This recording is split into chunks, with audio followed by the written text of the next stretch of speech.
नमस्कार दोस्तों, मैं अब शेख राय आप लोगों के सामने आपके YouTube चैनल अभी जियोजी में। जैसा कि आप लोग देख रहे हैं कि NCERT क्लास 11 भौतिक भूगोल के मूल सिद्धांत चैप्टर नंबर 1 का बहुविकल्पीय प्रश्न मल्टीपल चॉइस क्वेश्चन लेकर आया हूँ।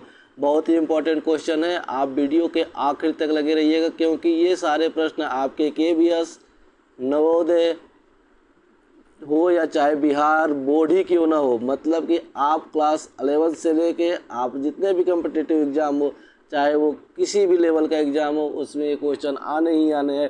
ठीक है, इसमें इजी से लेके डिफ़िकल्ट मोड तक ये सारे क्वेश्चन मैंने बनाया है। तो वीडियो को आखिरी तक देखिएगा, एक एक क्वेश्चन को देखिएगा, सॉल्व करिएगा और कमेंट में ज़रूर बताइएगा कि आपने कितने क्वेश्चन सही किए हैं। ठीक है, तो मैं बढ़ता हूँ और पहला क्वेश्चन आप लोगों के सामने लेकर आता। पहला क्वेश्चन आप लोगों के सामने आ गया है। देखिए भाई, पहला क्वेश्चन आप लोगों के सामने आ गया है। क्या है? भूगोल शब्द कहाँ से लिया गया है? ये भूगोल शब्द कहाँ से लिया गया है? तो पहला ऑप्शन है लैटिन, दूसरा है यूनानी, तीसरा है संस्कृत और चौथा है अरबी। ये लैटिन भाषा का है कि यूनानी भाषा का है कि संस्कृत भाषा का है कि अरबी भाषा का है? भूगोल भाषा शब्द कहाँ का है? बताओ भाई, बताओ बताओ बताओ। अब तक आपका आंसर आ जाना चाहिए था कमेंट में। चलो भाई, आंसर देख लेते हैं। इसका आंसर आपका है भूगोल शब्द, ज्योग्राफी शब्द ग्रीक भाषा से लिया गया है। कहाँ से लिया गया है? ग्रीक भाषा के जियो जिसका अर्थ है पृथ्वी और ग्राफोस जिसका अर्थ है वर्णन से मिलकर बना है। ज्योग्राफी दो शब्दों से मिलकर बना है। कौन सा? जियो और ग्राफोस जिसका अर्थ है पृथ्वी का वर्णन करना। क्या है? पृथ्वी का वर्णन करना। ठीक है, पहला क्वेश्चन कैसा था? किसका किसका सही हुआ पहला क्वेश्चन? जल्दी बताएं कमेंट बॉक्स में, जल्दी बताएं पहला क्वेश्चन किसका सही है। चलो भाई, दूसरे क्वेश्चन पे बढ़ते हैं। दूसरा क्वेश्चन आप लोगों के सामने आ गया है। दूसरा क्वेश्चन आप लोगों के सामने आ गया है। क्या है? भूगोल मुख्य रूप से किस प्रकार का विज्ञान है? भूगोल जो है वो मुख्य रूप से किस प्रकार का विज्ञान है? सामाजिक विज्ञान है कि प्राकृतिक विज्ञान है कि मानव विज्ञान है कि दोनों, मतलब सामाजिक और प्राकृतिक दोनों विज्ञान है? चलो भाई, कमेंट में अपना आंसर दो, कमेंट बॉक्स में अपना आंसर दो, कमेंट बॉक्स में अपना आंसर दो। ठीक है, कि भूगोल मुख्य रूप से किस प्रकार का विज्ञान है? अब तक आपका आंसर आ गया होगा। चलो भाई, आगे बढ़ते हैं, इसका आंसर देखते हैं। तो इसका आंसर है भूगोल जो है वो सामाजिक और प्राकृतिक दोनों प्रकार का विज्ञान है, क्योंकि भूगोल एक समग्र विषय है जिसमें प्राकृतिक और मानव दोनों तत्वों का क्या किया जाता है? अध्ययन किया जाता है। बताओ भाई, दोनों क्वेश्चन कैसा था? बढ़िया था? बढ़िया था तो लाइक करिएगा, लाइक करिए, शेयर करिए और सब्सक्राइब करिए। ठीक है, इस चैनल को, अभी जियोजी चैनल को। ठीक है, तो भूगोल मुख्य रूप से किस प्रकार का विज्ञान था? तो सामाजिक और प्राकृतिक विज्ञान था। ठीक है, अब तक तो कोई डाउट नहीं। ये सारी चीज़ें हमने NCERT जब क्लास लिया था, लाइव क्लास लिया था, तो उस लाइव क्लास में मैंने पढ़ाया था। लाइव क्लास कितने बजे लिया था? 9 बजे। ठीक है, तो आगे बढ़ते हैं, अगला क्वेश्चन देखते हैं। अगला क्वेश्चन क्या है आपका? अगला क्वेश्चन आपका आपके सामने आ गया है। अगला क्वेश्चन आपके सामने आ गया है, वो है ज्योग्राफी एज डिटर्मिनिस्ट का विचार किसने दिया था? बताओ भाई, कौन से भूगोलवेत्ता थे जिन्होंने ज्योग्राफी एज डिटर्मिनिस्ट का विचार दिया था? कालिटर महोदय थे कि हेटनर महोदय थे कि फ्रेडरिक रेटजेल महोदय थे कि ब्लास महोदय थे? जल्दी बताओ भाई, जल्दी बताओ कौन सा था? कौन से भूगोलवेत्ता थे जिन्होंने ये विचार दिया था? कालिटर, हेटनर, रेटजेल या ब्लास? बताओ भाई, क्या है आंसर? आंसर आप लोग कमेंट बॉक्स में करिए, कमेंट बॉक्स में जल्दी आंसर करिए। ठीक है, आगे बढ़ते हैं, इसका आंसर हम देखते हैं। इसका आंसर है कौन? फ्रेडरिक रेटजेल महोदय। फ्रेडरिक रेटजेल महोदय, ऑप्शन नंबर सी सही है, जो पर्यावरण नीतिवाद के जनक भी माने जाते हैं। मतलब कि नियतिवाद के जो जनक है वो रेटजेल महोदय हैं। ठीक है, मैं आप लोगों से पूछ रहा हूँ कि रेटजेल महोदय कहाँ के थे? रेटजेल जो महोदय थे वो कहाँ के थे? जर्मनी के थे, फ्रांस के थे कि अमेरिकन थे? बताओ भाई, रेटजेल महोदय कहाँ के थे? कहाँ के भूगोलवेत्ता थे? जर्मनी के थे, फ्रांस के थे कि अमेरिकन थे? जल्दी बताओ, जल्दी जल्दी बताओ। अगला क्वेश्चन देखते हैं। अगला क्वेश्चन है क्वेश्चन नंबर 4। क्वेश्चन नंबर 4 है, देखो भाई, लेवल तो बढ़ गया। कथन और कारण से क्वेश्चन पूछ दिया। क्वेश्चन नंबर 4 कथन और कारण से पूछ दिया गया है कि आधुनिक भूगोल में मात्रात्मक विधियों का प्रयोग किया जाता है। भाई, कथन है कि आधुनिक भूगोल में मात्रात्मक विधियों का प्रयोग किया जाता है और कारण यह, सॉरी यहाँ पे कारण होगा। ठीक है, कारण यह है कि मात्रात्मक क्रांति 20वीं शताब्दी के मध्य में आई थी। तो क्या कथन और कारण दोनों सही है, और जो कारण है वो कथन का सही व्याख्या करता है। ये ऑप्शन सही होगा कि कथन और कारण दोनों सही है, लेकिन जो कारण है वो कथन का व्याख्या नहीं कर रहा है। क्या सिर्फ कथन सही है, कारण गलत है, या कथन गलत है और कारण सही है? बताओ भाई। ये क्वेश्चन थोड़ा सा डिफ़िकल्ट लेवल का होगा, पहली बार आपने देखा होगा कॉम्पिटिटिव एग्जाम में इस टाइप के क्वेश्चन पूछेंगे। चलो भाई इसका आंसर देखते हैं। कथन कारण वाला क्वेश्चन है, तो इसका आंसर है आपका, इसका आंसर देखो क्या है। आधुनिक भूगोल में मात्रात्मक क्रांति विधियों का प्रयोग किया जाता है, और मात्रात्मक क्रांति 20वीं शताब्दी के मध्य में आई थी। दोनों सही है। क्या है? दोनों सही है। और जो कारण है ये बता रही है कि कथन इसी कारण सही है कि 20वीं शताब्दी के मध्य में आई थी, जिस कारण आधुनिक भूगोल में मात्रात्मक विधियों का प्रयोग किया जाने लगा। क्यों? क्योंकि 20वीं शताब्दी के मध्य में आई थी, तभी आधुनिक भूगोल का उत्पत्ति हुआ, और उस समय उसके प्रयोग, उस विधियों में प्रयोग किया जाने लगा। क्या? मात्रात्मक क्रांति। इसीलिए कथन भी सही है और कारण भी सही है। कथन और कारण क्या है? दोनों सही है। अगला क्वेश्चन देखते हैं। अब तक कितना सही हुआ आप लोगों का? कमेंट बॉक्स में देते रहिएगा, बताते रहिएगा, ठीक है। अगला क्वेश्चन है कि निम्न में कौन सा भौतिक भूगोल का भाग नहीं है? भाई बहुत आसान क्वेश्चन है, बहुत सा आसान क्वेश्चन है। आसान क्वेश्चन में ये है कि फिजिकल ज्योग्राफी, ठीक, फिजिकल ज्योग्राफी का कौन सा, फिजिकल ज्योग्राफी का कौन सा जो है वो हिस्सा नहीं है? कौन सा विज्ञान जो है वो फिजिकल ज्योग्राफी के अंतर्गत नहीं पढ़ा जाता है? जलवायु विज्ञान, भाई ये पढ़ा जाता है, ठीक, ये तो पढ़ा जाता है, सॉरी ये तो पढ़ा जाता है। मृदा भूगोल, मृदा विज्ञान, ये भी पढ़ा जाता है। जनसंख्या भूगोल, अभी वेट करते हैं। भूआकृति विज्ञान, ये तो पढ़ा जाता है। लेकिन जनसंख्या भूगोल, भाई जनसंख्या भूगोल, जनसंख्या किसकी? मानव की, तो ये भौतिक भूगोल में नहीं पढ़ा जाएगा। ये कहाँ पढ़ा जाएगा? ये पढ़ा जाएगा मानव भूगोल में। कहाँ पढ़ा जाएगा? मानव भूगोल में। चलो भाई आंसर भी देख लेते हैं। आप कहोगे सर ऐसे ही बता दे रहे हैं। हाँ भाई देखो भाई, जनसंख्या भूगोल कहाँ पढ़ा जा रहा है? जनसंख्या भूगोल पढ़ा जा रहा है मानव भूगोल में। बताओ भाई पांचों क्वेश्चन कैसे थे? 5 में 5 किसके सही हुए, या 5 में अंडा किसके हो रहे हैं? चलो भाई अंडा जो हो रहा है वो लगा रहेगा। एनसीईआरटी जब तक कंप्लीट नहीं हो जाएगी तब तक मेरे साथ लगा रहेगा, और विश्वास करिएगा वो 100 में बिना कुछ कहे 70 नंबर लाएगा। किसी भी कॉम्पिटिटिव एग्जाम में बैठेगा, एनसीईआरटी मेरे साथ कंप्लीट किया रहेगा तो पक्का 70 नंबर लाएगा बिना किसी रिवीजन के। लेकिन रिवीजन जिस दिन कर लेगा वो 90% भी लाना शुरू कर देगा, चाहे वो बिहार बोर्ड का स्टूडेंट ही क्यों ना हो, चाहे यूपी बोर्ड का स्टूडेंट ही क्यों ना हो, चाहे किसी KVS नवोदय में बैठने वाले परीक्षार्थी ही क्यों ना हो, ठीक है। तो आगे बढ़ते हैं, अगला क्वेश्चन देखते हैं। अगला क्वेश्चन भाई देखो भाई, लेवल तो बढ़ता जा रहा है। ये तो मिलान वाला आ गया, ठीक, ये मिलान वाला आ गया। एक स्तंभ ये है जिसमें शब्द दिए गए हैं, और दूसरा स्तंभ ये है जिसके अर्थ बताए गए हैं। भाई स्तंभ ए क्वेश्चन नंबर 6 है, ठीक है। स्तंभ ए को स्तंभ बी से क्या करना है? मिलान करना है। मिलान वाला क्वेश्चन है।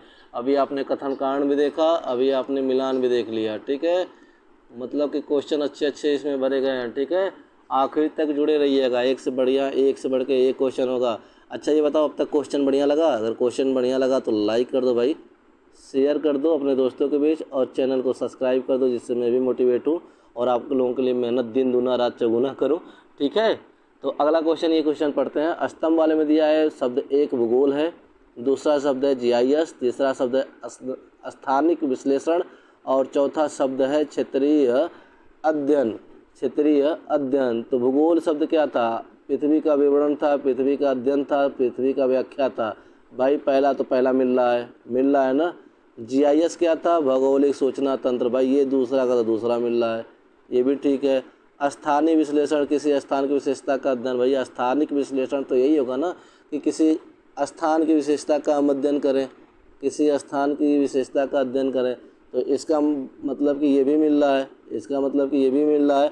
और क्षेत्रीय अध्ययन मतलब किसी क्षेत्र का समग्र पहचान करना, ये क्षेत्रीय अध्ययन है। तो इसका मतलब ये है कि एक का ए सही, पहला सही है, बी का दूसरा है, सी का तीसरा है, और डी का चौथा है, ठीक है। डी का कौन सा है? चौथा है। तो कोई दिक्कत अब तक नहीं है, ओके। हाँ भाई, तो बताओ भाई कितना सही हुआ? क्वेश्चन अच्छे हैं ना?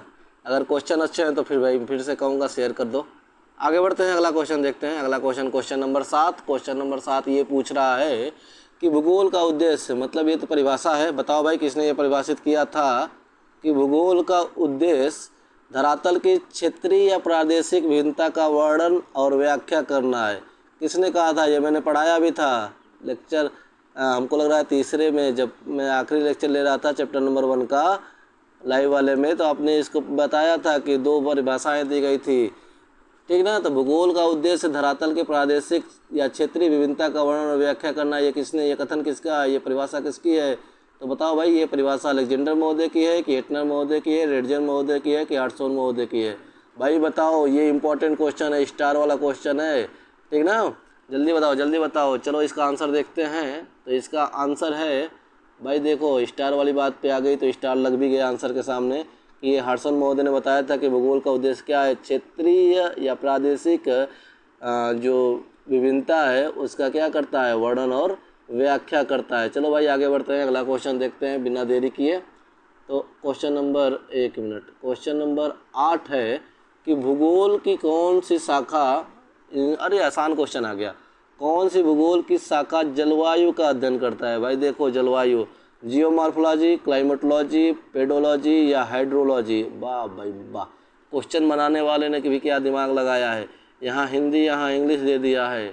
जिसको इंग्लिश नहीं आती वो तो थोड़ा डिस्टर्ब होगा, लेकिन देखते हैं 8 में 8 किसका सही होता है इस क्वेश्चन के साथ, ठीक है। तो देखो भाई, जियोमॉर्फोलॉजी है, क्लाइमेटोलॉजी है, पेडोलॉजी है या हाइड्रोलॉजी है। तो क्वेश्चन नंबर 8 का आंसर होगा क्या? 8 का आंसर होगा, 8 का आंसर होगा बी, क्लाइमेटोलॉजी। क्लाइमेटोलॉजी की ही हिंदी है क्या?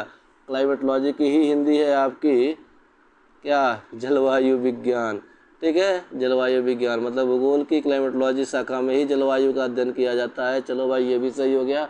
अगला बढ़ते हैं, अगला देखते हैं। अगला क्या है? लो भाई, फिर से थोड़ी सी आ गई स्तंभ वाला, एक तरफ दिया गया है विषय और एक तरफ दिया गया है शाखा, ठीक। ये चीज़ें हाँ ठीक, किसके अंतर्गत किया जाता है अध्ययन? चलो भाई, स्थल रूपों का अध्ययन करने की बात होगी या जलवायु का अध्ययन करने की बात होगी, मृदा का अध्ययन करने की बात होगी या जल का अध्ययन?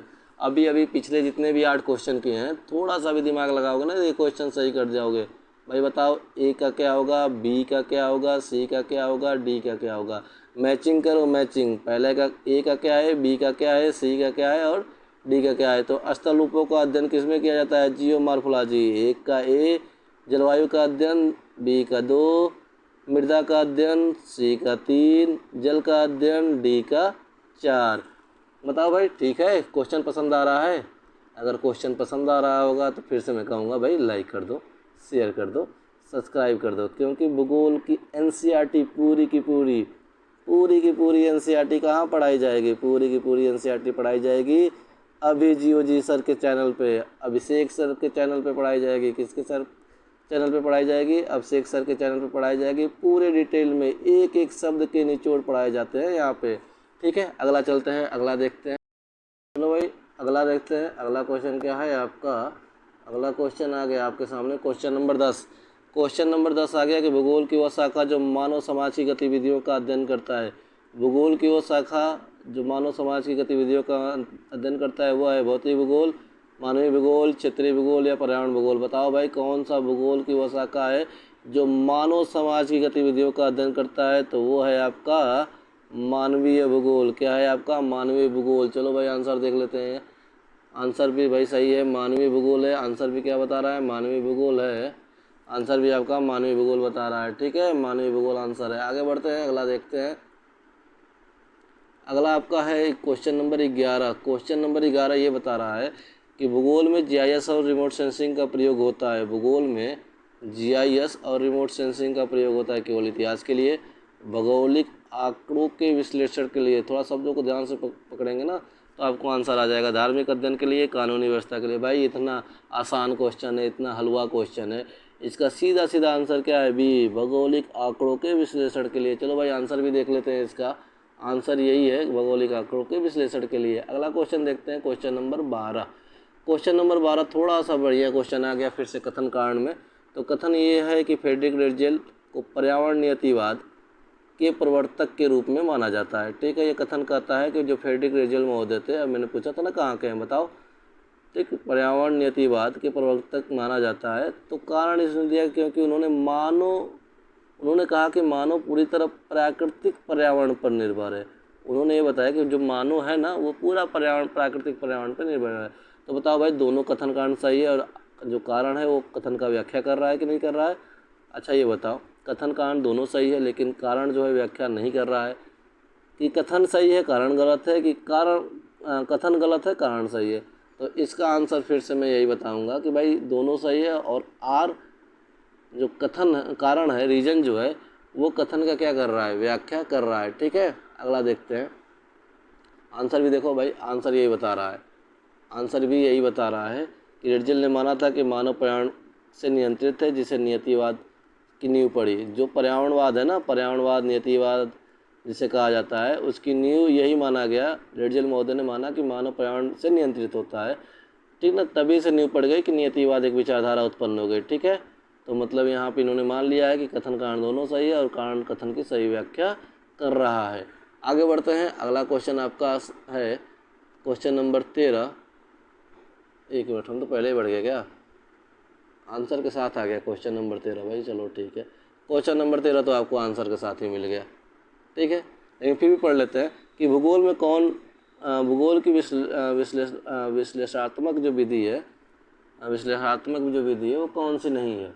यही पूछ रहा है, इसे याद रखना, क्वेश्चन में हमेशा यहाँ देख लेना।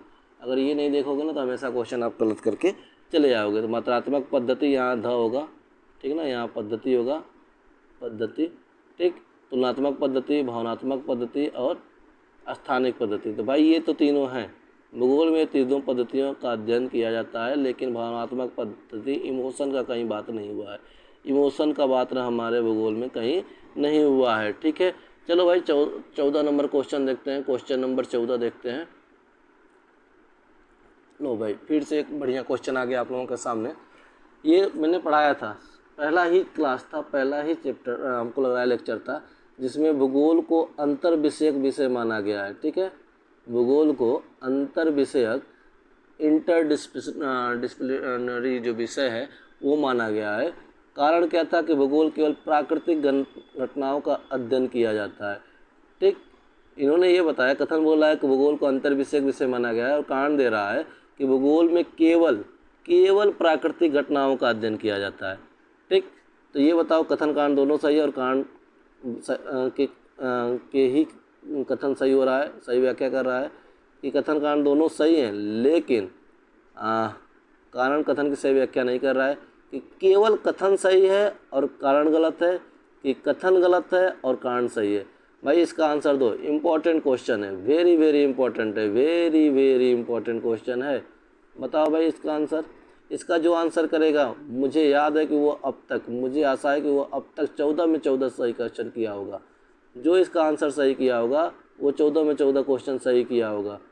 ठीक है, तो इसका आंसर क्या है, इसका आंसर भी देख लेते हैं। इसका आंसर ये है कि केवल ऑप्शन नंबर सी सही है, ठीक ना, केवल ये सही है, कथन सही है, लेकिन कारण सही नहीं है। कारण क्या है, कारण गलत है।